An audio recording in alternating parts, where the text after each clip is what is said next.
Mnaishi mnaumana kama senene, mnaumana kama senene, mnaumana kama senene, watu wanaumana kama senene, wanasemana ovyo ovyo. Si ndio? Hakuna upendo. Unaona mwenzako anakosea, baada ya kumuonya, mwache tu wataona wengine. Upendo ni kitu kubwa sana. Sisi tunazungumza swala la tolerance. Tuvumiliane.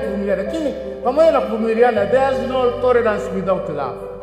Lakini tunachokiona ndani ya Utatu Mtakatifu kikubwa nimeshasema ni upendo moto. Upendo wa kweli, sio wa udanganyifu. Upendo ambao sio maneno. Upendo ambao ni mtu kujitoa kwa ajili ya wengine. Tujifunze kuwa na upendo wa kweli. Kutembea hatua kwa ajili ya mwingine.